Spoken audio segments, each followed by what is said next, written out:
Well, hello and welcome to a new video where we are going to test Counter-Strike 2 on the RTX 3050 Ti, and we're playing this at 1080p with the low settings preset.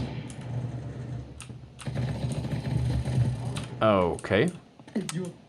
And we are playing this on our Lenovo X1 Extreme Gen 4, which means that not only do we have our 3050 Ti dedicated GPU in here, but also a quad-core, 8-core i7 11800H Tiger Lake CPU, as well as 16 GB of dual-channel system memory.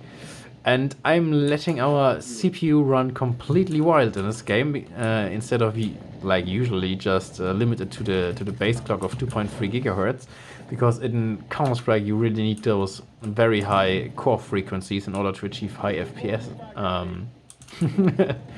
But yeah, that also means that we're seeing 98 degrees on our CPU, and instead of the 60 watts that our GPU can usually draw in this mode, we only see 43 right now. And 40 on the CPU then.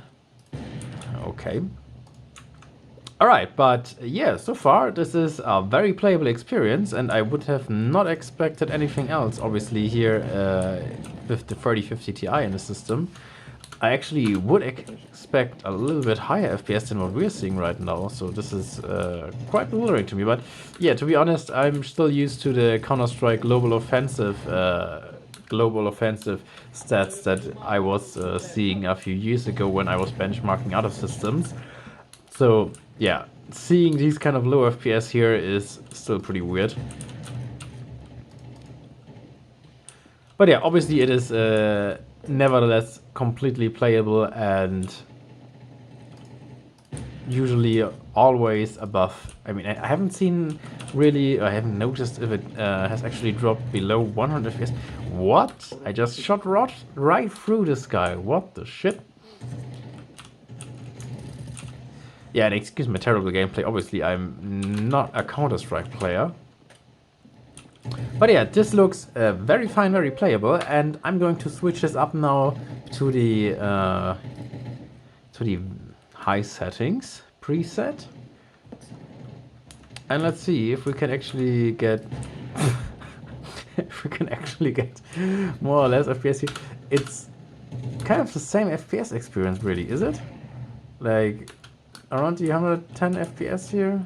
Didn't we see that before? Weird. Yeah, don't ask me. It's just really weird. Sadly, we can't really see our usage for the GPU, which kind of sucks, obviously. But yeah, I guess it's not fully utilized then, even with 3.7 GHz on our CPU. So I don't know. We're doing our best, and the system is definitely giving its best to give us the best performance here, so I really don't blame the laptop. But yeah, I mean, it's nice that you can play it on the high settings as well and still get a very smooth 100 FPS plus experience here at 1080p.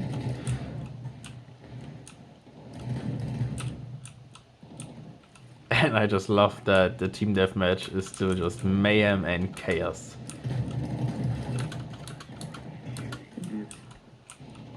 And obviously then you have the very loud voice chat as well. That is very reminiscent of the older CSGO and Counter-Strike source title.